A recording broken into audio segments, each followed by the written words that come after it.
نحمده ونصلي على رسوله الكريم أما بعد فأعوذ بالله من الشيطان الرجيم بسم الله الرحمن الرحيم يا أيها الذين آمنوا إن تنصروا الله ينصركم ويثبت أقدامكم وقال تعالى يا أيها الذين آمنوا ادخلوا في السلم كافة ولا تتبعوا خطوات الشيطان إنه لكم عدو مبين.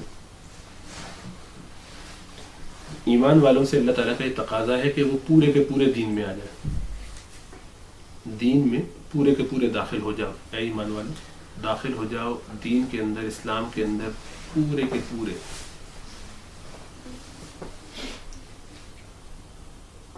دین ہمیں ہر موقع کی رہنمائی کرتا ہے، پرسنل لائف کی بھی رہنمائی کرتا ہے، پبلک لائف کی بھی رہنمائی کرتا ہے. تنہائیوں میں کیا کرنا ہے، لوگوں کے سامنے کیا کرنا ہے، پولیٹیکل لیول پہ کیا کرنا ہے، انڈیویجول لیول پہ کیا کرنا ہے، مسجد میں کیا ہوگا، گھر میں کیا ہوگا، یہ سارے معاملات دین ہر حوالے سے آپ کو بتاتا ہے. یہاں تک کہ استنجا کیسے کرنا ہے، میاں بیوی کا تعلق کیسے قائم ہوگا، کھانا کیسے ہے، پینا کیسے ہے، ہر چیز کی تفصیل ہمارے دین نے ہمیں بتائی. چنانچہ اللہ کے رسول صلی اللہ علیہ وسلم کی پوری زندگی ہمارے لیے کھلی کتاب ہے. اس پورے دین کو ایز اے ہول قبول کرنا یہ مسلمان کے لیے فرض ہے، مطلب مسلمان ہونے کے لیے شرط ہے، اس کے بغیر وہ مسلمان نہیں ہوگا. عقیدے کے طور پر اس کو یہ قبول کرنا ہوگا کہ میں ان ساری باتوں پر آنکھ بند کر ایمان لے آیا ہوں. وَقَبِلْتُ جَمِيعَ أَحْكَامِهِ، میں نے تمام اس کے احکام کو قبول کیا جو اللہ اس کے رسول نے فرما دیا. آمنا وصدقنا، ایمان لائے ہم اور ہم نے تصدیق کی، قبول کیا. اب ظاہر بات ہے انسان ہے تو کمزوریاں ہوں گی، کمزوری کوتاہی اپنی جگہ، کتنا کر پائیں کتنا نہیں کر پائیں وہ ایک الگ بات ہے. کم کرنے یا کمزوری کرنے یا کمزوری دکھانے میں یا کوتاہی کرنے کے نتیجے میں آدمی دین سے باہر نہیں ہوتا، دین کے دائرے میں ہی رہتا ہے. دین کے دائرے میں آنے کے لیے یہ یقین ہونا چاہیے کہ میں ان ساری باتوں کو قبول کر کے پورے پیکج کو ایز اے ہول قبول کر کے دین میں آ گیا. یہ قبول کر لیا تو مسلمان ہوگا. لیکن کہے کہ میں ان میں سے 99% باتوں کو مانتا ہوں، ایک بات کو نہیں مانتا، اب یہ اس کا ایمان نہیں. وہ ایک ذرہ اس کے لیے 0.999 اور یا 0.01% بھی اگر ہوگا کوئی مسئلہ تو وہ بھی نہیں قبول ہوگا. 100% ہونا چاہیے، 100% ہر بات پہ. اور اس میں بہت کلیئر ہونا چاہیے کہ میں دین کی ہر بات کو بے چون و چرا بغیر کسی کوشچن کے قبول کرتا ہوں. کوئی بات عقل میں نہیں آئے وہ ایک الگ بات ہے، اس کی لاجک یا اس کا پس منظر یا اس کے پیچھے کیا حکمت ہے وہ سمجھ میں نہیں آئی کہ ایک الگ بات ہے. اس کو سیکھنا معلوم کرنا وہ ایک بالکل دوسرا مسئلہ ہے. قبول پورا کر لینا چاہیے. قبول کرنے کے بعد اب اس میں کیا ہے، ہاں یہ کوشچن کرنا کہ یہ بات دینی ہے نہیں، یہ کلچر کی ہے، یا یہ حدیث صحیح نہیں ہے، ہم اس لیے اس بنیاد پہ اس کو نہیں مان رہے، وہ ایک الگ بات ہے. لیکن یہ سمجھنا کہ یہ ہے تو دین کا حصہ، لوگوں نے اس کو ایسے ہی سمجھا لیکن ہماری عقل میں نہیں آتا، بھائی ہم نہیں مانتے، ہماری لاجک میں نہیں آتی بات. ہماری تو جو لاجک سمجھ میں آئے گی ہم وہ قبول کریں گے، ورنہ نہیں قبول کریں گے. ایسا شخص بالکل دھوکے میں ہے، اس لیے کہ اس کا ایمان کامل نہیں ہے، ٹھیک نہیں ہے، اس کا ایمان نہیں ہے. یہاں تک کہ نبی اکرم صلی اللہ علیہ وسلم کی کسی چھوٹی سے چھوٹی بظاہر سنت کو بھی ریجیکٹ نہیں کیا جا سکتا، قبول کرنا پڑے گا. یہ کہے کہ میں جو اس سنت کو مانتا ہوں کہ سنت ہے، عمل نہیں کرتا، یہ کر نہیں پاتا کمزوری کی وجہ سے یا کوتاہی کی وجہ سے، یا میں سمجھتا ہوں کہ اس کے مقابلے میں یہ دوسری سنت زیادہ اہم ہے اور اس پر عمل کرتا ہوں، یہ دوسری بات ہے. لیکن ایز اے ہول کسی بات پر یقین ہو کہ یہ میرے نبی کا طریقہ ہے، اس کو نہیں چھوڑ سکتے، آپ کو اس کو ایز اے ہول قبول کرنا پڑے گا پرنسپلی. اب یہ دین پہ پورے طریقے سے رہنا بڑا مشکل کام ہے. اس کے لیے کچھ گائیڈ لائنز شریعت نے دی ہیں اور ان گائیڈ لائنز کو حاصل کرنا بھی ضروری ہو جائے گا، اس لیے کہ دین پر رہنا فرض، ایمان کے لیے شرط. تو جو چیزیں آپ کو دین پر رکھیں وہ ساری چیزیں بھی ضروری ہو جائیں گی. تو دین پر رکھنے والی چیزیں کیا کیا ہے؟ اس میں فرائض کا اہتمام، حرام سے بچنا، واجبات کا احترام، اس پر عمل، یعنی مکروہات تحریمیہ سے بچنا، سنن مؤکدہ ان کا اہتمام، اور اسی طریقے سے مکروہات تنزیہیہ سے بھی بچنے کی کوشش کرنا ہے. اللہ توفیق دے. اتنی زیادہ یہ چیزیں ہوتی جائیں گی اتنا زیادہ آدمی دین میں کامل ہوتا چلا جائے گا، ترقی کرتا چلا جائے گا. لیکن انسان ہونے کی حیثیت سے مشکل ہوتی ہے. کتنا کچھ کرے گا آدمی؟ نفس کا تقاضا، دنیا کا اپنا تقاضا، بیوی بچے ادھر کھینچ رہے ہیں، جاب پہ اپنے اور پرابلمز ہیں، اور شیطان لگا. تو ان ساری جو چومکھی لڑائی ہے اس میں آدمی کبھی منہ کے بل گرتا ہے، کبھی کمر کے بل گرتا ہے، کبھی ادھر پٹتا ہے، کبھی ادھر پٹتا ہے. تو یہاں جو لڑائی ہے اس لڑائی میں کبھی دشمن ہم پر حاوی ہوتا ہے، یعنی ہم پر سوار ہوتا ہے، ہمارے اوپر ہوتا ہے، کبھی ہم دشمن کے نیچے ہوتے ہیں. یہ نہیں ہوتا کہ ہم دشمن پر حاوی ہو سکیں، کمزور اتنے ہیں. کبھی وہ ہمارے اوپر، کبھی ہم ان کے نیچے. یہ نہیں ہوا کہ ہم غالب آ جائیں. کمزوری اتنی زیادہ ہو گئی ہے ایمان کی اور اعمال کی. تو انسان ہونے کی حیثیت سے جو کمزوری ہے سمجھ میں آتی ہے، کمزوری ہے. لیکن اس کمزوری کی اصلاح کی کوشش ہونی چاہیے. اس کے لیے بھی کچھ اسٹیپس ہیں، اور ان اسٹیپس پہ اگر ہم کام کریں گے تو امید یہ ہے کہ ہم اپنے ان معاملات کو مضبوط کر کے پورے کے پورے دین میں رہیں گے، اور اللہ تعالیٰ کا قرب، اللہ کی محبت، اللہ کا تعلق حاصل کر لیں گے. اور اس میں سب سے اہم چیز جو ہے نیک لوگوں کی صحبت ہے. نیک لوگوں کے ساتھ اٹھنا بیٹھنا یہ بہت اہم ہے. اگر ایسا نہ کیا جائے تو وہ نیکی ہمارے اندر آ نہیں سکتی. جو جس طرح کے لوگوں میں اٹھے بیٹھے گا وہ اس طرح کے مزاج کو اپناتا ہے، اس طرح کا مزاج اس کا ہو جاتا ہے، اس طرح کی باتیں وہ کرنے لگتا ہے، اس کا انداز. بعض اوقات ہم اس کے اسٹائل کو کاپی کر لیتے ہیں غیر شعوری طور پر. یہ پتہ نہیں ہوتا کہ ہم کاپی کر رہے ہیں، نہ سوچا ہوتا ہے، اتفاق سے وہ ایکشن ہم کرنے لگتے ہیں، اس انداز سے ہنسنے لگتے ہیں، بات کرنے لگ جاتے ہیں. بیچ میں کہیں پوز وہ ایسے دیتا ہے تو اسی طریقے سے کرنے لگتے ہیں. یہ ایک نیچرل سا ہے ہیومن بینگ کا، بلکہ جانوروں کا بھی یہ معاملہ ہے. اسی لیے وہ ساتھ ساتھ رکھ دیتے ہیں تو ایک دوسرے کو دیکھ کے سیکھ جاتے ہیں. شروع کے چند جانوروں کو اگر ٹرین کر دیا آپ نے تو باقی سارے جانوروں کو دیکھ دیکھ کے سیکھ جاتے ہیں کہ ٹریننگ کیسے کرنی، کام کیسے کرنا، کہاں جانا ہے. تو انسان کو اچھے انسانوں کے ساتھ اٹھنا بیٹھنا چاہیے. اللہ کے رسول صلی اللہ علیہ وسلم نے بھی تعلیم ہم کو دی کہ اگر تم عطر والے کے پاس جا کے بیٹھو گے تو کم از کم اس سے کچھ خوشبو ہی لے کر آؤ گے. اگر عطر نہ بھی خریدا، اور بھٹی میں والے کے پاس جاؤ گے، لوہار کے پاس، تو وہاں سے کچھ دھواں دماغ کو معروف کرے گا، کچھ اس سے بو آئے گی، کچھ گرد کپڑے پہ لگے گی. تو اس لیے نیکوں میں اٹھنا بیٹھنا بہت ضروری ہے. صحبت صالح، نیک لوگوں کی صحبت، اور اس کا اہتمام بہت کثرت سے کرنا چاہیے. اور اگر یہاں ہم اس پہ کمپرومائز کریں گے تو فیوچر میں بہت بری طریقے سے بھگتیں گے اس کو، کیونکہ نہ ہمارا مزاج بنے گا نہ ہماری اولاد کا. آہستہ آہستہ ہمارے سرکل ایسے ہو جائیں گے کہ بس وہ دنیا دار لوگ، اگرچہ مسلمان ہوں، کچھ نان مسلم بھی ہوں گے. اور ملنا چاہیے ان کو، اچھی بات سمجھانے کے لیے ملنا چاہیے، اچھے انداز سے ان کا خیال بھی رکھنا چاہیے. لیکن اپنی جو پرسنل گروتھ ہے، ڈیولپمنٹ ہے، اس پہ کوتاہی نہیں کرنی چاہیے، کمپرومائز نہیں کرنا چاہیے. تو ونس اے منتھ مل رہے ہوں یا اور ریئرلی مل رہے ہوں تو اس سے وہ کانٹریکٹ اور وہ کانٹیکٹ اور تعلق اور وہ محبت، وہ لنک کمزور ہو جاتا ہے. اس کو مزید مضبوط کرنے کے لیے زیادہ سے زیادہ ملنا چاہیے، بہانے سے ایک دوسرے کے ساتھ اٹھنا بیٹھنا چاہیے. اور نیک ہر وہ آدمی ہے جو آپ کے علاوہ ہے، تو کسی کے ساتھ بھی بیٹھ کے اللہ رسول کی بات کر لیں. پھر اس سے آہستہ آہستہ ترقی ہوگی. جب ترقی ہونے لگتی ہے دین میں، اللہ کی محبت آنے لگتی ہے، تو فوراً دل کے اندر ایک احساس پیدا ہوتا ہے کہ ہم بھی اب کچھ ہیں، ہم میں بھی اب کچھ اچھائی آنے لگی ہے. اب مجھے نمازوں میں مزہ آنے لگا ہے، میرے معمولات ذرا ریگولر ہو گئے ہیں. اب جب قرآن پڑھتا ہوں تو دل چاہتا ہے، قرآن کی طرف دل کھینچنے لگا ہے. پہلے نہیں کھینچتا تھا، اب کھینچنے لگا. اور محسوس کرتا ہوں میں کہ میرے اندر کچھ تبدیلی آ رہی ہے. تو فوراً آدمی کے اندر عجب، اپنے بارے میں اچھا ہونا، اس کا احساس پیدا ہونا شروع ہو جاتا ہے. کہ نفس دھوکہ دیتا ہے، شیطان دھوکہ دیتا ہے کہ بھائی تم تو یہ کر رہے ہو، فلاں آدمی تو یہ نہیں کر رہا. فلاں صاحب تو یہ نہیں کر رہا، خاندان کے فلاں فلاں لوگ یہ نہیں کرتے. تو نتیجہ یہ ہے کہ اپنے بارے میں اچھا گمان ہونے لگتا ہے کہ میں کچھ ہوں، کوئی نہ کوئی تو بات ہے، کچھ تو بہتری ہوئی ہے، ہم اوروں سے تو بہتر ہے. تو یہ بڑائی جیسے دل میں آنے لگتی ہے وہ تباہ کر دیتی ہے آدمی کو، کیونکہ وہ اسی لیول پہ رہتا ہے، پھر آگے نہیں بڑھ پاتا بلکہ پیچھے ہٹنا شروع ہو جاتا ہے. تو اس لیے ضروری یہ ہے کہ نیکوں میں جب وہ اٹھے بیٹھے گا، اپنے سے بہتر لوگوں میں جن کو وہ سمجھتا بھی اور جو ہوں بھی اس سے بہتر، تو ہوگا یہ کہ بہت جلدی وہ کمپیئر کرے گا کہ میں نے تو یہ اتنا کیا، یہ دیکھو یہ کتنا کر رہا ہے.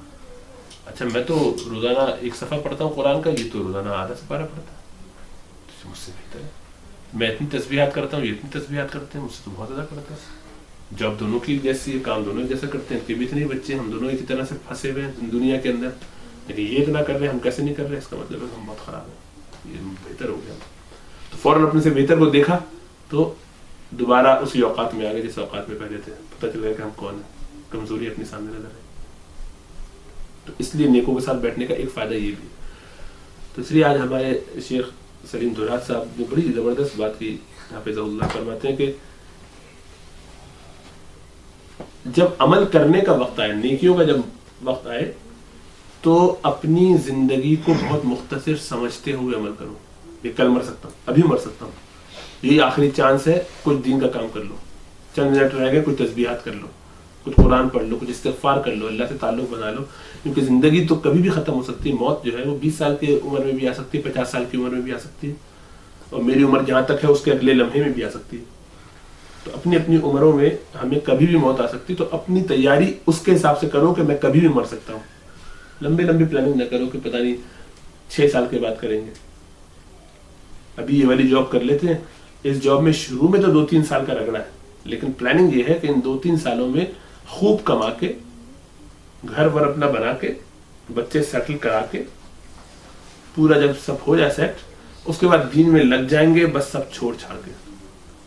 اتنا بڑا دھوکہ ہے، بالکل بہت بڑا دھوکہ ہے. یعنی اس کو یہ یقین ہے کہ کل تک یہ زندہ رہے گا، اور اس کو 6 سال بعد تک کا یقین ہے جس کی پلاننگ کر کے بیٹھا ہوا ہے کہ زندہ رہے گا. نہ رہا، اللہ بھی آپ نے مہلت ہی نہیں دی. بھائی تجھے جو مہلت دی تھی اس میں تو نے کیا کیا؟ فکر آخرت کی کرنے کی جگہ دنیا کی کرتا رہا، اولاد کے گھر بنا کے چھوڑتا رہا. ان کے لیے تو فائدہ کیا ہوا؟ اس کا یہ مطلب نہیں کہ اولاد کے لیے کچھ بنا کے چھوڑ کے نہیں جانا چاہیے، لیکن وہ اس کی وجہ سے اپنی آخرت کو کمپرومائز نہیں کرنا چاہیے. دنیا کی زندگی کو بہت مختصر سمجھتے ہوئے آخرت کی فکر کرنی چاہیے. یعنی اتنی تیز اتنا زیادہ بڑھا کے کام کرنا چاہیے کہ کل میرے پاس نہیں ہے موقع، یہ آخری ہے، آج ہی چانس ہے، مجھے ابھی رات میں کر لو. اب نیند بھی آ رہی ہے، تھکاوٹ بھی ہو رہی ہے، سب کچھ ہے، اور صبح یہ کمٹمنٹس بھی ہیں. لیکن اگر رات میں مر گیا تو کیا ہوگا؟ چلو سونے سے پہلے تو نفل تہجد کی نیت سے پڑھ کے، 2 استغفار کی نیت سے، صلاۃ الحاجت کی نیت سے پڑھ کے سو جاؤ. بچ گیا تو بہت اچھا، پھر صبح دیکھیں گے. یہ احساس ہونا چاہیے جبکہ اعمال کی بات آئے. لیکن جب دینی ترقی ہونے لگے آہستہ آہستہ، اور دل میں کچھ محسوس ہونے لگے، کل داڑھی نہیں تھی، آج اللہ نے داڑھی دے دی. کل جو ہے وہ نمازیں 4 ہوتی تھی، آج الحمدللہ 5 ہونے لگی. کل جماعت نہیں ہوتی تھی، اب الحمدللہ جماعت سے ہونے لگی ہے. اب جو ہے باقاعدہ اذکار اور تسبیحات ہو رہے ہیں. اب داڑھی ماشاءاللہ سنت کے مطابق لمبی بھی ہونا شروع ہو گئی ہے، کھچ رہی ہے. تو یہ ساری چیزیں جب پازیٹیو اپنے اندر دیکھیں تو اس پہ خوش ہونا چاہیے. الحمدللہ نیچرلی خوشی ہوگی. لیکن خوش ہونے کے نتیجے میں فوراً عجب آنے لگتا ہے کہ میں کچھ ہوں.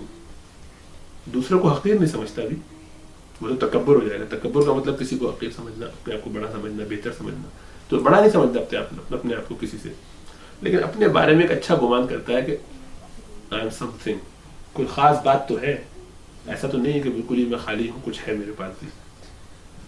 یہ احساس جب آنے لگتا ہے کہ یہ آدمی کے لیے زہر ہے، یہ بالکل آدمی کو تباہ کر دیتا ہے. یہ احساس چھا جاتا ہے، اور اس میں اٹریکشن بہت ہے، اس کا لطف بڑا آتا ہے جب آدمی کو یہ احساس ہونے لگے کہ وہ کچھ ہے.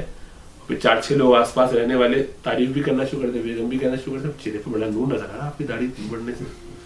تو آدمی کہتا اب تو میں پہنچ گیا، بس ہو گیا ولی اللہ، ہائی لیول کا. تو وہ بڑی کوفت ہوتی ہے، وہ چیز آدمی کے لیے بڑی تکلیف دہ ہوتی ہے، ایمان کے لیے، اس کے اعمال کے لیے، اس کی اصلاح کے لیے. ایسے موقع پر اس کا علاج یہ ہے کہ اپنی زندگی کو سمجھے کہ ابھی تو میری لمبی زندگی پڑی ہوئی ہے, کل میں اگر ایمان سے نکل گیا تو کیا ہوگا, پرسوں اگر میرے معاملات خراب ہو گئے تو کیا ہوگا, توبہ کر کے مروں گا کہ نہیں مروں گا, کلمے کی توفیق ہوگی کہ نہیں, ابھی چل رہا ہوں نا صحیح راہ پر, یہ صحیح راہ پر رہوں گا کہ نہیں رہوں گا, کبھی ختم ہو گیا گڑبڑ ہو گئی تو کیا ہوگا. یعنی یہ میرے ایمان کے جو معاملات اچھے چل رہے ہیں, نمازیں 5 وقت کی چل رہی ہیں, اگر وہ خراب ہوگی تو کیا ہوگا, اور ہو سکتا ہے فیوچر تو بہت لمبی ہے زندگی. تو فرمایا کہ اس میں اپنی زندگی کو بہت لمبا سمجھو. سمجھے سے مراد یہ کہ یہ نہیں کہ میں اس اچھی حالت میں ابھی مر جاؤں گا, بلکہ خطرہ رکھو اپنے بارے میں, خوف رکھو کہ یہ اچھے حالات میں ابھی ہوں, لیکن زندگی کا ایک پہاڑ جو آگے پڑا ہوا ہے اتنا لمبا جو مجھے عبور کرنا ہے, اس میں ہو سکتا ہے میری ایمانی کیفیت ایسی نہ رہے, میرے اعمال ایسے نہ رہے, میرے معاملات ایسے نہ رہے, تو پھر کیا ہوگا. تو آخری وقت تک, مرتے دم تک اپنے ایمان کو بچا کے رکھنے کی پھر فکر کرے گا. پہلے والے سے عمل پہ آئے گا, عمل کے آنے کے نتیجے میں ایک سائیڈ ایفیکٹ پیدا ہوگا بڑائی کا اپنے بارے میں. جیسے نیکی میں کوئی آدمی ایک لمحہ بھی ترقی کرتا ہے, اس کے دل میں فوراً یہ خیال آتا ہے اپنے بارے میں کہ میں کچھ ہوں, کیونکہ وہ اپنے آس پاس ایسے بہت سارے لوگوں کو دیکھتا ہے کہ جو اس سے نیچے ہوتے ہیں, اور شیطان اور نفس اسی طرف لے کے جانا چاہتا ہے بار بار کہ دیکھو وہ تو کچھ نہیں کر رہا, آپ کچھ تو کر رہے ہیں نا, 2 وقت ہی پڑھ تو رہے. تو وہاں ہمیشہ یہ خیال آتا ہے.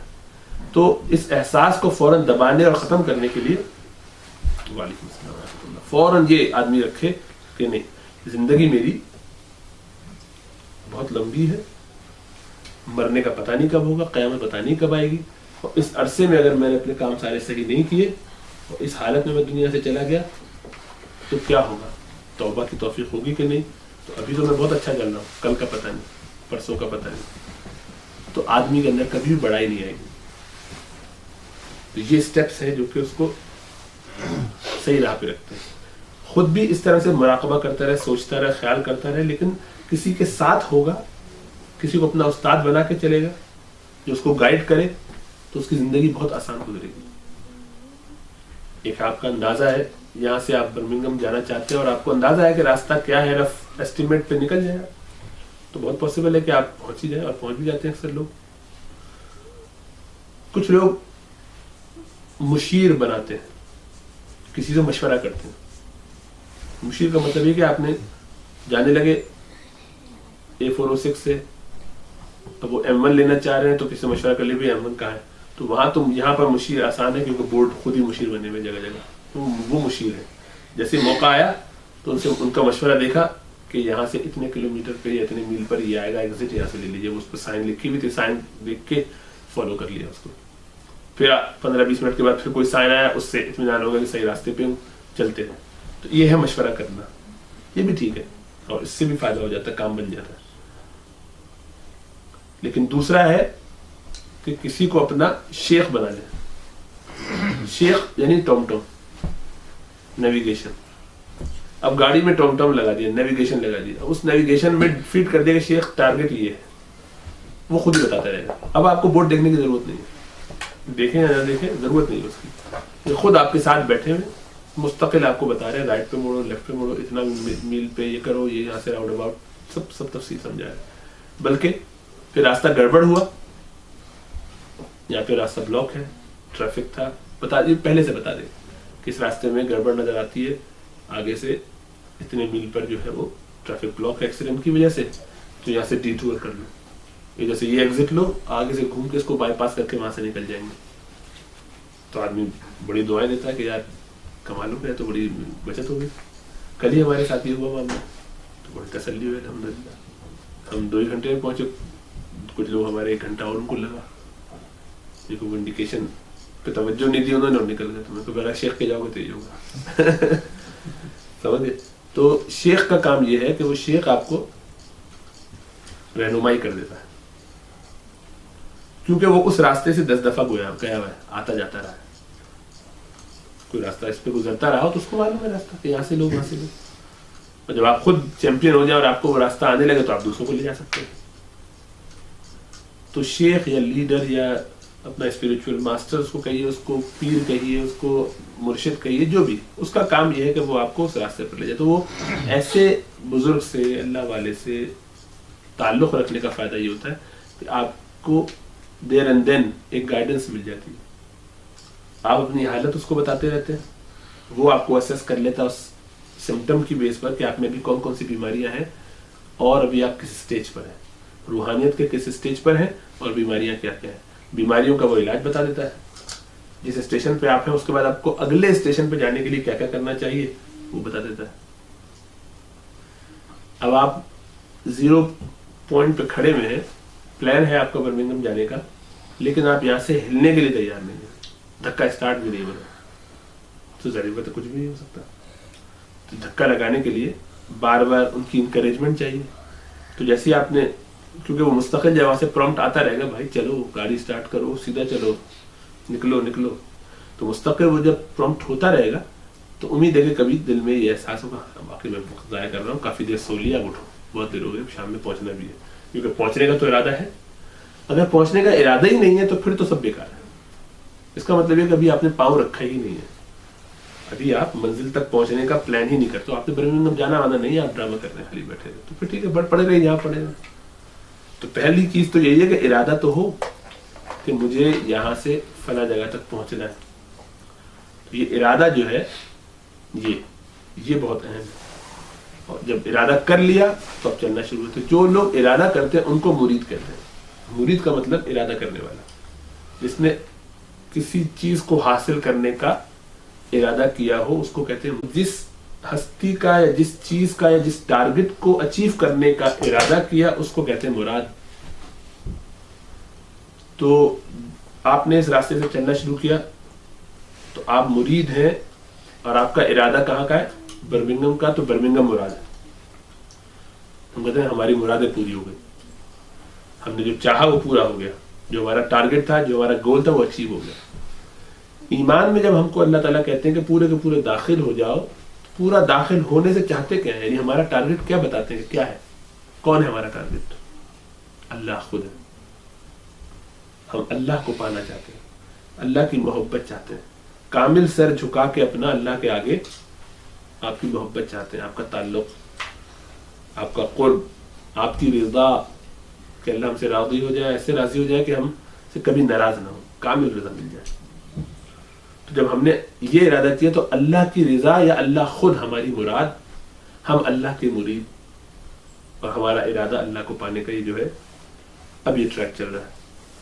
اس میں مرشد وہ گائیڈ ہے, وہ کہتے ہیں میں ان پگڈنڈیوں سے گزرا ہوں, آؤ میں تمہیں لے چلوں. وہ گاہے گاہے آپ کا ہاتھ پکڑ کے آپ کو لے کے جاتا ہے کہ یہاں سے یہاں, یہاں سے یہاں, نہیں یہاں سے لے لو. یہ ہے طریقہ جس کے نتیجے میں آدمی اپنی منزل پر بآسانی پہنچ جاتا ہے. یہ ضروری فرض نہیں ہے. ایسا نہیں ہے کہ کوئی آدمی اگر یہ کام نہیں کرے, کہ اس کا کوئی شیخ نہیں ہے, اس کے پاس اگر نیویگیشن نہیں ہے تو وہ جا نہیں سکتا, برمنگھم جا سکتا. لیکن یہ ہے کہ اگر وہ ٹام ٹام نہیں ہے, اس کے پاس نیویگیشن نہیں ہے, یعنی گائیڈ نہیں ہے, تب بھی جا تو سکتا ہے, لیکن مشکل سے جائے گا, پرابلم آئیں گی اس کو, لیکن جا سکتا ہے. اس لیے ٹام ٹام ہونا فرض نہیں ہے, آپ کی لیگل ریکوائرمنٹ نہیں کہ آپ کی گاڑی میں ٹام ٹام. پھر وہ سائن دیکھ کے کچھ اندازہ لگا لے, لیکن اس کو پڑھنا ہی نہیں آتی انگریزی, تو وہ کیا کرے گا؟ وہ بھی جا سکتا ہے, بغیر سائنس کے جا سکتا ہے. سائنس نہیں سمجھ میں آتی, نہیں پڑھتا, کوئی فرق نہیں پڑتا, پہنچ جائے گا. تھوڑا بہت اس کو اگر آئیڈیا ہو تو, لیکن اس کو آئیڈیا ہی نہیں ہے, اس کو یہ بھی نہیں پتا کہ میں اس راؤنڈ اباؤٹ سے کس طرف جاؤں برمنگھم جانے کے لیے, اور الٹی سمجھ میں چلا جا رہا ہے. امکانی طور پہ وہ بھی شاید پہنچ ہی جائے, گھوم پھر کے لمبا چوڑا 10 ادھر ادھر ٹھوکریں کھا کے بلاخر. لیکن یہ ساری مشقت دنیا کے کسی سفر کے لیے کوئی غبی سے غبی آدمی, یعنی کمزور سے کمزور عقل کا آدمی بھی اٹھانے کے لیے تیار نہیں. آپ کریں گے یہ کام اگر آپ کو آئیڈیا نہ ہو کہ آپ کو کہاں جانا ہے؟ کبھی ایسا ہوا کہ اٹھ کے چل دیے, یہ بھی آئیڈیا نہیں ہے کس طرف جانا ہے, آپ کو نہیں پتا کہ سفر کس ڈائریکشن میں آتا ہے. کبھی ایسا کریں گے کہ اٹھ کے نکل جائے کسی بھی ڈائریکشن میں, چلو کسی نہ کسی ڈائریکشن تو چلی جاتے ہیں, شاید مل جائے, پوچھ لیں گے, لیکن پہلے نہیں پوچھا کچھ, ایسا کوئی نہیں کرتا. ایک سمت کا آئیڈیا ہوتا ہے کہ مجھے اس طرف جاؤں گا یہ 406 پہ, تو آگے کہیں شاید مل جائے, وہ الگ بات ہے, ملے نہ ملے پوچھ لوں گا لوگوں سے. دنیا کے کسی کام کے لیے بھی آدمی ایسا نہیں کرتا کہ بغیر کچھ ہنٹس یا آئیڈیاز کے ایک ٹریک پہ چل پڑے. تو دین کے معاملے میں اس کو کیا کرنا چاہیے؟ بہت ہی احتیاط کے ساتھ پورا ہوم ورک کر کے، کیونکہ ایک ہی لائف ٹائم ہے نا، مسئلہ سارا یہ ہے. تو وہاں تو یہ کہ غلط چلے گئے، مانچسٹر برمنگھم کی جگہ جو ہے وہ سرے پہنچ گیا تو بھی ایسا کوئی مسئلہ نہیں ہے، گھوم پھر کے کہیں نہ کہیں سے پوچھ پاچھ کے شاید واپس آ جائے، کیونکہ ٹائم تو ہے، اگر وقت ہے تو کچھ بھی ہو سکتا ہے. لیکن دنیا کی زندگی ایسی ہے کہ اس میں تو بس ایک ہی دفعہ کا چانس ہے، وقت مستقل ختم ہو جائے گا، مر گئے تو فارغ، کوئی آپشن نہیں بچا. تو اس لیے اس میں یہ رسک لینا کہ ہم کو ٹرائی کرتے رہیں گے، ٹرائل اینڈ ایرر، آہستہ آہستہ پہنچ ہی جائیں گے، ہٹ اینڈ مس کے ذریعے پہنچ ہی جائیں گے. یہ سمجھداری نہیں ہے. جو لوگ پہلے سے اس راستے پہ چلے ہوئے ان سے رابطہ رکھے آدمی، انہیں کہے کہ ہماری رہنمائی فرمائیے، ان سے مشورہ کرے اور ان کی رہنمائی میں چلتے چلتے اپنے اس مقصود کو پائے، یعنی اللہ کو پائے، یعنی پورے کے پورے دین میں داخل ہو جائے.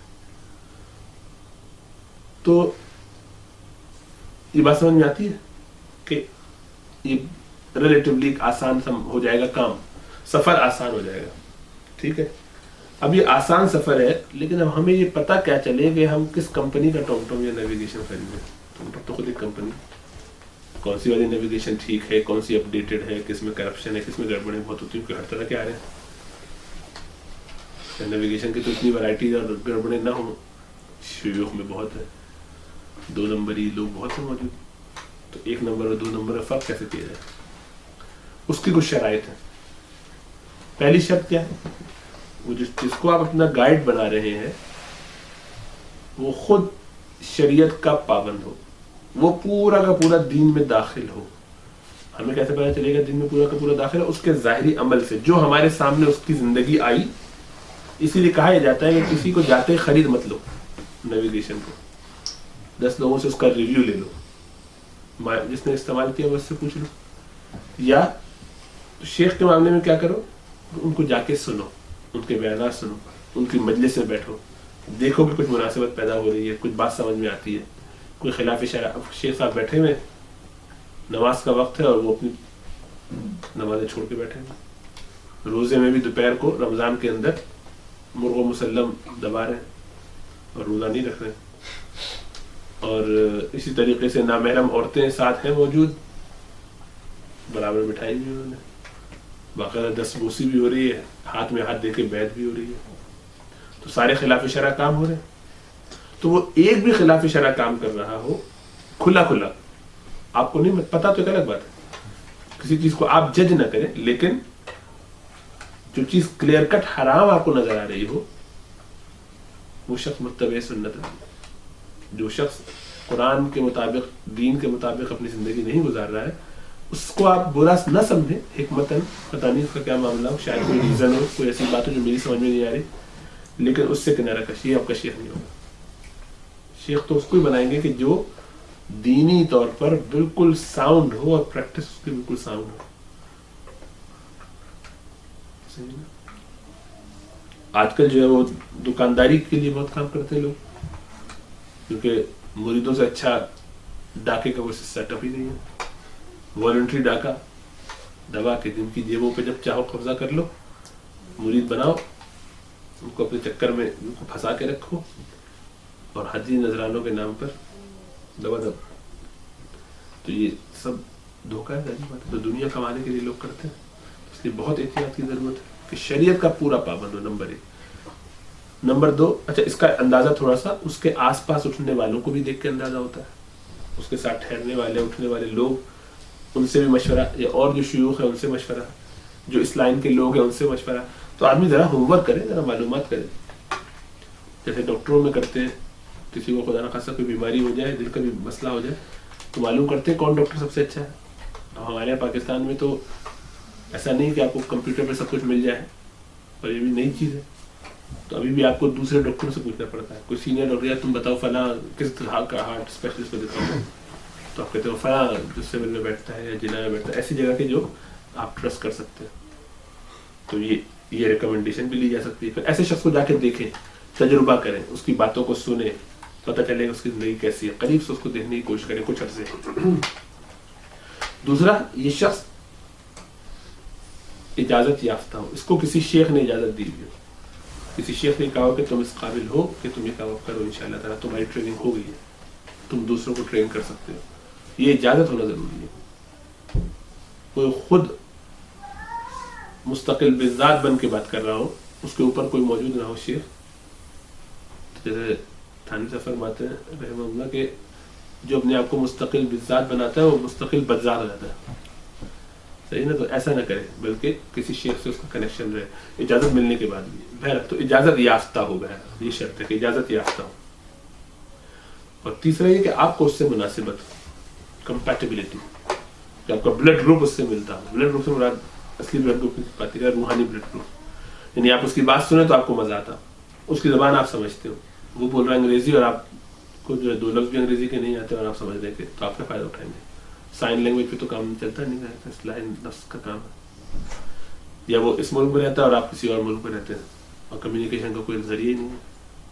سال میں ایک ہی دفعہ فون پہ بات کریں گے، اس سے بات تو اسے کیا سیکھیں گے، کیا مشورہ کریں گے. وہ ٹام ٹام جس کی بیٹری ہر وقت ڈیڈ رہتی ہو تو ٹام ٹام نہیں ہے، کچھ اور ہے. تو جس سے آپ کا لنک ہو، جس سے آپ فائدہ اٹھا سکتے ہیں، جس سے آپ کی کمپیٹیبلٹی ہو، اس کی بات آپ کو سمجھ میں آتی ہے، تو ایسا ہونا چاہیے. پھر اس کے ساتھ اب آپ رہنے کا، جب آپ 6 مہینے اس کے ساتھ گزار لیے، یعنی ماہانہ یا ہفت واری ان کی کسی مجلس میں آپ جاتے رہے، ان کے بیانات سنتے رہے، مناسبت پیدا ہو گیا، تعلق پیدا ہو گیا، تو اب اس کے ساتھ استخارہ کر کے تعلق قائم کیجیے کہ حضرت میں بیعت کرنا چاہتا ہوں. بیعت کہتے ہیں اس بات کا فیصلہ آپ کے ساتھ کرتا ہوں کہ یعنی عہد کرتا ہوں کہ آئندہ میں گناہوں پہ توبہ کر کے کبھی گناہ نہیں کروں گا، کوشش کروں گا کہ گناہوں سے بچوں. اس میں جو کوتاہی ہو جائے گی اس پر پھر توبہ استغفار کروں گا، لیکن ارادہ ہے کہ پورے کے پورے دین میں داخل ہوں گا اور پوری کی پوری شریعت کو فالو کروں گا. اور جہاں کمزوری کوتاہیاں ہوں گی اس میں استغفار کر کے رہنمائی آپ سے لیتا رہوں گا. آپ جو مجھے ایڈوائس شریعت کے مطابق کرتے جائیں گے ان پر میں عمل کروں گا. تو شیخ آپ کو کچھ اذکار بتائیں گے، کچھ تسبیحات بتائیں گے، کچھ فرائض میں اور اہتمام کے لیے کچھ گائیڈنس دیں گے. اب آپ ان کاموں کو کرنے کے بعد اپنی رپورٹ دیں گے، وہاں سے جواب ملتا جائے گا. جو وہ اس پہ رہنمائی کریں، آپ اس کے مطابق اپنے معاملات کو ٹویک کرتے جائیں، سمجھاتے جائیں، اس پہ پریکٹس کرتے جائیں. یہ ایسے ہی جیسے جی پی کے پاس جاتے ہیں، اپنے سمٹمز بتائے، انہوں نے آپ کو پرسکرپشن دی، آپ نے اس پرسکرپشن کو استعمال کیا، یہ پرہیز ہے، یہ بھی کیا، دوائیں بھی کھائیں، اس کے نتیجے میں جو فائدے ہوئے یا نقصان ہوا یا سائیڈ افیکٹ ہوا وہ جا کے پھر جی پی کو بتایا. جی پی نے پھر میڈیسن میں یہ تھوڑا سا چینج کیا، پھر آپ نے اس کو ایڈجسٹ کیا اپنی زندگی میں. تو اطلاع اتباع یہ چلتا رہے کہ اپنی بات ان کو ٹھیک طریقے سے بتا رہے ہیں اور ان کی باتوں پر رہنمائی پر اپنا عمل کر رہے ہیں. یہ ایک سیٹ اپ ہے جو کہ خانقاہی نظام اس کو کہہ لیجئے، تصوف کا نظام کہہ لیجئے، سلوک کا نظام کہہ لیجئے، کہ جو لوگوں کو اصلاح باطن کی طرف لاتا ہے کہ ظاہر میں شریعت کا عمل ہو اور باطن بھی پاک صاف ہو. تزکیے کا انسٹیٹیوشن جسے آپ کہہ لیجیے. قرآن و حدیث کی اصطلاح اس کے لیے احسان کی ہے. احسان جو حدیث جبریل میں آیا کہ ان تعبد اللہ کأنک تراہ فإن لم تکن تراہ فإنہ یراک، کہ تو اللہ کی ایسے عبادت کر گویا تو اللہ کو دیکھ رہا ہے، اور اگر ایسا نہ ہو تو ایسی عبادت تو کر کے اللہ تجھے دیکھ رہا ہے، یہ احساس تو ہو. یہ ہے کل احسان کا انسٹیٹیوشن. قرآن اس کو تزکیہ کہتا ہے، حدیث اس کو احسان کہتی ہے. بعض میں فقہا نے اس کو ایک باقاعدہ، چونکہ جو لوگ یہ کام کرتے تھے، بعض ایک رائے یہ ہے کہ وہ چونکہ اونی لباس ذرا موٹا جھوٹا پہن لیا کرتے تھے تو اونی لباس کو صوف کہتے ہیں عربی میں، تو اس سے وہ صوفی کہلانے لگے اور وہیں سے تصوف اصطلاح جو ہے وہ یہ ایجاد ہوئی اور چلی. تو بعض لوگوں کو یہ اشکال بھی ہوتا ہے کبھی تصوف کی اصطلاح کیوں؟ اللہ کے رسول صلی اللہ علیہ وسلم نے تو کبھی تصوف کی اصطلاح استعمال نہیں فرمائی. پھر اس پہ جواب یہ سیدھا سیدھا صحیح ہے کہ یہ تو سائنس جب ڈیولپ ہوتی ہے اور فارملی اس کو رکھا جاتا ہے، مینٹین کیا جاتا ہے، تو اس میں نئی نئی اصطلاحات بنائی جاتی ہیں تاکہ چیزوں کو سمجھا جا سکے آسانی کے لیے. ورنہ عقیدہ جس کو ہم کہتے ہیں، یہ بھی اصطلاح قرآن و حدیث میں موجود نہیں، یہ بھی ہماری بات کی بنائی ہوئی ہے اکابرین کی، علماء کی. اصول الحدیث یہ اصطلاح بھی اللہ کے رسول کی بتائی بھی نہیں. اسی طریقے سے فقہ کی اصطلاح ایز اے اصول الفقہ یا فقہ کے مسائل جو ہے یہ سب بنائی ہوئی بات کی چیزیں ہیں. تجوید اصطلاح کے طور پر ایک سائنس کے طور پر بعد میں انٹروڈیوس ہوئی چیزیں. تو یہ ہوتا ہے کہ جب آپ سیٹ اپ کرتے ہیں تو چیزوں کو باقاعدہ فارملائز کرتے ہیں. جب فارملائز کرنے لگتے ہیں تو وہ چیزیں ایک فارم لیتی ہیں, ایک طریقہ ان کا ہوتا ہے. اس میں پھر آپ ایک کوئی ایسا لفظ استعمال کرنے لگتے ہیں کہ جو سب سے زیادہ ریلیونٹ ہو یا فوکسڈ ہو, کلیئر ہو, لوگ استعمال کرتے ہیں. پھر یہ ہوتا ہے کہ بہت سے لوگوں نے چونکہ اس کو ابیوز کیا تو وہ ایک گالی بن جاتا ہے, لیکن اس کی وجہ سے اس کام کو غلط نہیں سمجھنا چاہیے.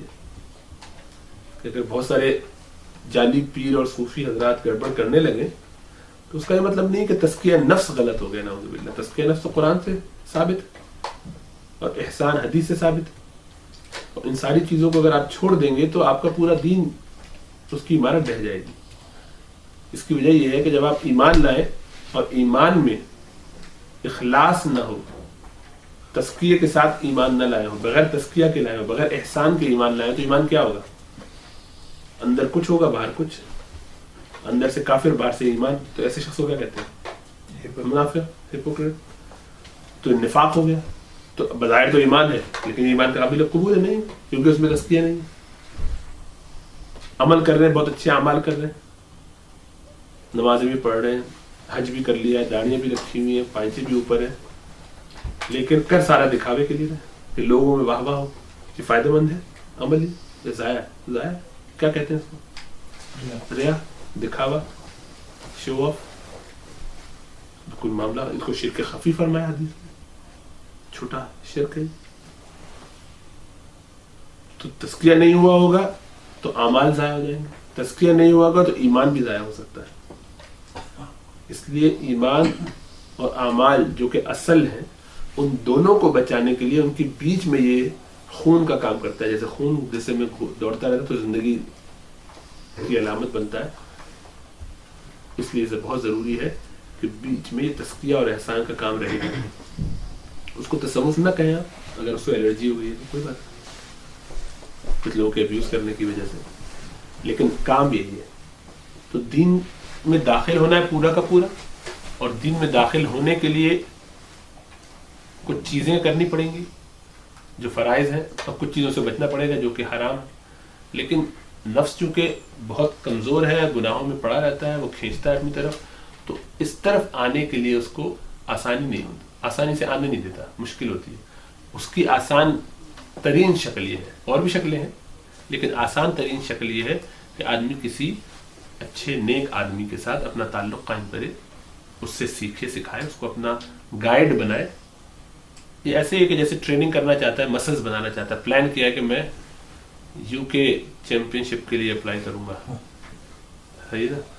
تو اب وہ سوچے کہ میں اپنے گھر پہ بیٹھا رہوں گا, جس دن تھکاوٹ کم ہوگی اس دن 2-4 دفعہ ڈمبل استعمال کر لیا کروں گا, اور کبھی بھاگ بھی لوں گا, کبھی جو کچھ اور کر لیا کروں گا, اور اس سے مسلز بن جائیں گے. میں تو ظاہر خواب دیکھ رہا ہے, پاسبل ہے, ہو بھی سکتا ہے کہ ہو جائے. بھائی گھر میں کوئی اتنا زیادہ انتھوزیاسٹکلی کرے کہ بہت پاسبل ہے کہ بنا لیتے ہیں مسلز اور بن جائے چیمپئن, ورلڈ چیمپئن, یو کے چیمپئن. لیکن پریکٹیکلی پاسبل ذرا کم نظر آتا ہے, کم ہے چانس اس کا کہ ایسا شخص کر پائے. اور دوسرا بندہ فوراً پلان کر لیا اس نے, اب اس کا ارادہ کلیئر ہو گیا, کیا ارادہ اس کا؟ مسلز بنانے کا, تو وہ چیز اس کی مراد ہو گئی, اب یہ اس کا مرید بن گیا. اب یہ اس کام میں لگا تو اس نے فوراً ایک گائیڈ رکھا کہ آپ مجھے ٹرین کیجیے, وہ بتا کہ میں اتنی دفعہ کروں, اتنی دفعہ یہ کرو, اب یہ مسلز اٹھاؤ, اس سے یہ کرو, اتنا وزن اٹھاؤ گے, وہ پورا ایک کھاؤ گے, یہ پیو گے, ایک ایک چیز آپ کو گائیڈ کر کے بتاتا ہے, آپ اس پر عمل کرتے ہیں. 6 مہینے میں آثار نمایاں ہو جاتے ہیں, پتہ چل جاتا ہے کہ یار کام تو بن رہا ہے, چلتا ہوا نظر آ رہا ہے کچھ کام. 6-8 مہینے سال بھر اور کیا تو شاید میں کسی جگہ پہنچ ہی جاؤں. 2 سال لگتے ہوں گے, جتنا بھی لگتا ہو تو اس کی فیلڈ والے جانتے ہیں, لیکن ہر انسان اپنی اپنی فیلڈ کے حساب سے دکھتا ہے. تو جہاں آپ کے پاس ایک گرو ہو, گائیڈ ہو, وہاں پہ کام بہت آسان ہو جاتا ہے ریلیٹیولی, اگرچہ وہ فرض نہ بھی ہو. تو اس لیے طریقہ یہی بہتر ہے. اب اس بات کو سمجھنے کے بعد پہلا کام یہ کرنا چاہیے کہ اللہ تعالیٰ سے دعا کرنی چاہیے کہ یا اللہ اس بات میں اگر خیر ہے, وعلیکم السلام ورحمۃ اللہ, تو مجھے اپنی ترقی کے لیے تیزی سے آگے بڑھنا ہے. بہت میں نے وقت ضائع کر دیا, وقت بہت تیزی سے جا رہا ہے نیچے, اور یہ بھی ضمنی طور پہ بتا دوں، یہ بات میں نے آج اس لیے کھول کے ابھی کر دی کہ جیسا جیسا وقت آگے بڑھ رہا ہے، بالکل آج کل کے زمانے میں حالات لگتے ہیں کہ بہت جلدی تیزی کے ساتھ انجام کو، اختتام کو پہنچنا ہے۔ بہت لوگ بات کرتے رہتے ہیں دجال کے آنے کی، آخری وقت کی، لیکن آج کل جو معاملات اب ہونے لگے ہیں اس سے تو آخری وقت بہت ہی قریب نظر آ رہا ہے۔ حدیث میں آتا ہے اللہ کے رسول صلی اللہ علیہ وسلم نے فرمایا کہ دجال زمین کے چپے چپے پر فساد پھیلائے گا۔ تو آپ نے دیکھ لیا کئی جگہوں پر وہ فساد پھیل چکا ہے، عرب دنیا میں بھی بہت زیادہ، لیکن اب جو کیفیت تھی ایک سعودی عرب میں بھی کسی درجے میں کام شروع ہوا، اور آج کل جو ہو رہا ہے باقاعدہ ایران کے ساتھ سیٹنگ کر کے امریکنز کی سینکشنز اٹھا دینے کے نتیجے میں، یہ اور بھی تفصیلات ہیں، اس سے خطرہ یہ پیدا ہوتا ہے کہ یمن اور سیریا، یہ ساری جگہ جو ان لوگوں کا انفلوئنس ہوتا چلا جا رہا ہے امریکنز کا اور ویسٹرنز کا، یہ منطقی طور پر بہت تیزی کے ساتھ اب پوری چیزیں ہونے لگیں گی۔ تو ٹائم اگر کم ہو تو کام زیادہ کرنا پڑتا ہے، تو ایسا محسوس ہوتا ہے کہ ٹائم کم ہے، دجال کا خروج ہو جائے اور اس کے بعد ہم سوچ رہے ہیں کہ کچھ کریں گے تو شاید بہت لیٹ ہو چکا ہو۔ اس لیے اس سے پہلے اپنے آپ کو اتنا تیار کر لے کہ اگر اس کا فتنہ سامنے آتا ہے تو ہم میں سے ہر ایک اپنا اپنا جو ذمہ دار ہے، اپنی فیملی کا ذمہ دار ہے، تو ہم اپنے آپ کو، اپنی فیملی کو اتنا بچا سکیں کہ دنیا کی ٹیمپٹیشن ہمیں کھینچ کے دجال کے کوٹ میں نہ ڈال دے۔ آدمی صبح کو مسلمانوں کا شام کو کافر ہو جائے گا، یصبح مسلما و یمسی کافرا، کافر کی حیثیت سے شام کرے گا، اس لیے کہ دجال کے آرگیومنٹس، اس کی باتوں سے اتنا متاثر ہو جائے گا کہ اس کو وہی حق نظر آئے گا۔ وہی لوگ بچ پائیں گے جن کے نفس کا تزکیہ ہوا ہے، جنہوں نے اپنے نفس کی اصلاح کی ہوئی ہے، اور نفس کا تزکیہ یہ فرض عین ہے، ہر انسان پر اپنے نفس کا تزکیہ کرنا فرض ہے۔ اس کے علاوہ امت میں اور بھی بہت سارے کام ہو رہے ہیں، وہ سارے کام اکثر، بلکہ ان میں سے شاید سارے ہی فرض کفایہ کے درجے میں۔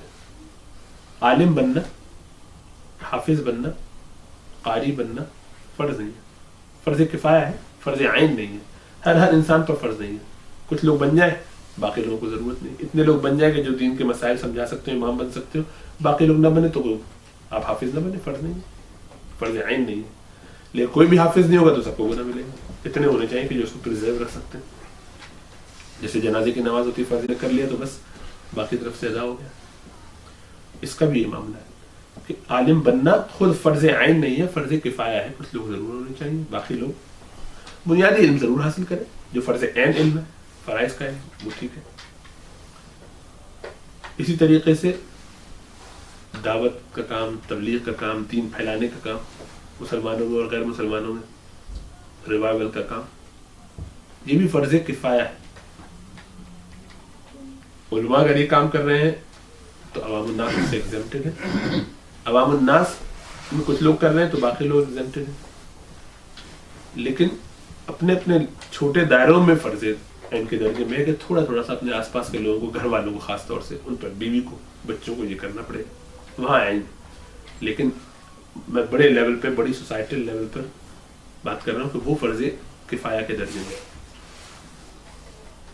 اسی طریقے سے جہاد ہے، کچھ لوگ اگر کر رہے ہیں صحیح جہاد تو باقی سارے اس سے فرض کفایہ کے درجے میں، اکثر کبھی کبھی فرض عین ہو جاتا ہے جبکہ حالات ایسے ہوں، لیکن وہ بہت شاذ ایسی کیفیت ہوتی ہے۔ اسی طریقے سے سیاست وہ بھی دین کا حصہ ہے، اس میں بھی کچھ لوگ اگر کام کر رہے ہیں، انف لوگ ہیں، کافی ہے، باقی لوگ پر فرض نہیں، فرض کفایہ کے درجے میں۔ خدمت خلق کے کام ہو رہے ہیں، بہت سے لوگوں کا یہ مزاج ہے، تو جو لوگ خدمت خلق کا کام کر رہے ہیں، رفائی کام کر رہے ہیں، فلاحی کام کر رہے ہیں، تو وہ لوگ بہت اچھا کر رہے ہیں، لیکن فرض کفایہ ہے، ہر آدمی کو کرنا ضروری نہیں۔ گورنمنٹ کی ذمہ داری گورنمنٹ کر رہی ہے تو ٹھیک ہے، عوام کو ضرورت نہیں، لیکن کوئی کرتا تو ثواب ملے گا اس کو، لیکن فرض عین نہیں کہ آپ یہ نہیں کر رہے تو آپ پر عذاب ہوگا، اگر آپ عیدی صاحب کے ساتھ ہیلپ نہیں کر رہے تو آپ کی پکڑ ہوگی، ایسا نہیں۔ ایک ہی کام ہے ان سارے کاموں میں، وہ ہے تزکیے کا کام، باطن کی اصلاح، نفس کی اصلاح، اپنے ظاہر اور باطن میں مطابقت ہو، اندر بھی صاف ہو، باہر بھی صاف ہو، اپنے گناہوں کو جو دل کے اندر پائے جاتے ہیں، بے صبری، ناشکری کا، لالچ کا، عجب کا، دنیا پرستی کا، یہ ساری گندگیاں دل سے نکلے اور اللہ کی محبت، اللہ کی یاد، اپنے اللہ کے دین کی محبت، ان کے دین کی فکر، شکر کا جذبہ، صبر دل میں ہونا، اللہ پر توکل، اللہ کے ساتھ رضا اور تسلیم کا معاملہ، یہ ساری چیزیں، خوبیاں جتنی ہیں، یہ دل میں آنا، یہ فرض عین ہے۔ ہر انسان، یہ نہیں سوچتا کہ 500 لوگ محلے کے اگر ٹھیک ہو گئے تو باقی سب لوگ سے چھٹی ہو گئی، 4 لوگ صحیح سے شیخ بن گئے، عالم بن گئے، اور وہ تقوی ان کے اندر آ گیا اور متقی ہو چکے ہیں، مزکا ہو چکے ہیں ان کے نفس، تو باقی سارے لوگ جو ہیں وہ فارغ ہو گئے۔ ایسا نہیں، ہر ایک کو اپنے اپنے لیے خود کرنا پڑے گا یہ کام۔ تو ان سارے شعبوں میں یہ واحد شعبہ ہے کہ جس کو فرض عین کہہ سکتے ہیں، اور فرض عین ہے، اس کے علاوہ کوئی شعبہ فرض عین نہیں دین کا، فرض کفایہ ہے۔ تو فرض عین پر اگر توجہ نہیں دی اور فرض کفایہ کے چکر میں پڑے رہے تو خطرہ ہے، آخرت میں خطرہ ہے۔ کمپلسری پیپر نہ کرے کوئی، آپشنل میں وہ 100% لیتا رہے مارکس، تو کیا فرق پڑتا ہے، کام نہیں بنے گا اس کا۔ تو مسٹ پیپر جو ہے، اسینشل پیپر جو ہیں، وہ ضروری ہے زیادہ۔ تو تزکیہ نفس ایک واحد شعبہ ہے کہ جو اسینشل ہے، اور مسئلہ یہ ہے کہ اسی سے سب سے زیادہ غافل ہیں لوگ جس شعبے میں لگے ہوئے ہیں۔ ایک آدمی کو خدمت خلق میں مزہ آتا ہے، وہ لگا ہوئے چیریٹی ورک بہت کرتے ہیں، بہت سارے لوگ کرتے ہیں، لیکن اپنے اندر کی کوئی اصلاح نہیں ہے، نیتوں کے میں اخلاص ہو، اسی کوئی فکر ہی نہیں ہے، بس ایک کام ہے، چلے جا رہا ہے جنون کی طرح، کام نہیں آئے گا۔ اخلاص کے ساتھ کریں گے تو اس کا انشاءاللہ فائدہ ہوگا، لیکن یہ کہ بچت ہوگی اسی صورت میں کہ جب ہم اپنے نفس کی اصلاح کر چکے ہوں گے۔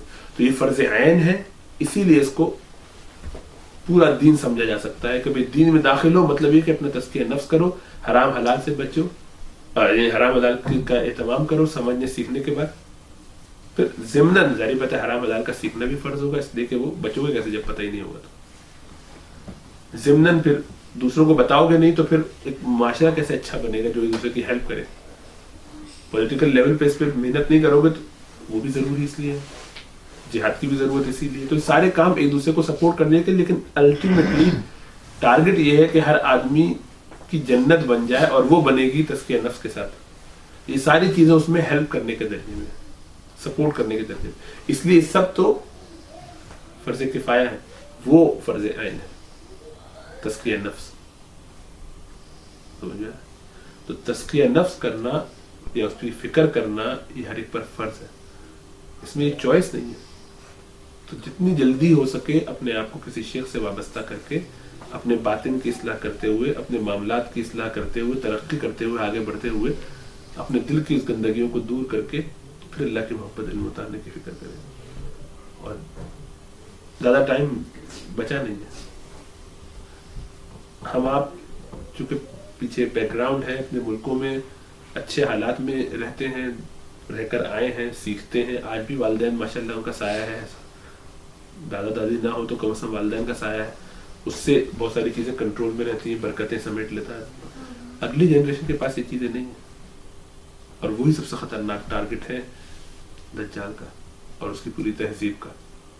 تو جنہوں نے اپنے نفس کا اصلاح نہیں کی ہوگی، تزکیہ نہیں کیا ہوگا، وہ دجال کا شکار ہوتے جائیں گے۔ اس لیے بہت زیادہ اہتمام سے اس بات کی فکر کرنی چاہیے، مستقل اللہ سے استخارہ کریں، مستقل اللہ سے دعا کرتے رہیں، یا اللہ مجھے کسی اچھے آدمی سے ملا دے، کسی اچھے نیک بزرگ سے جوڑ دے کہ میں اس سے سیکھوں، اپنی زندگی میں تبدیل رہوں، اپنی آخرت کی فکر کروں، تاکہ میں پورے کے پورے دین میں داخل ہو سکوں۔ جب پورا دین میرے اندر آئے گا انشاءاللہ تعالیٰ تو باقی ساری نیکیاں بھی مجھ سے سرزد ہوں گی۔ جب اسینشیل پیپر کر لیتا ہے آدمی اور اس میں لگا رہتا ہے، محنت کرتا ہے، تو ساتھ ساتھ دل چاہتا ہے کہ ذرا آپشنل کام بھی کرے، پھر وہ دعوت و تبلیغ کا کام بھی کرے گا، پھر وہ جو ہے اپنے علم کو بھی بڑھانا شروع کر دے گا مزید فرائض کے اوپر۔ اسی طریقے سے پھر وہ اور بھی باہر نکلے گا، لوگوں کی مدد کرے گا، خدمت خلق کرے گا، جو اس کو توفیق اللہ تعالیٰ دیتے جائیں گے۔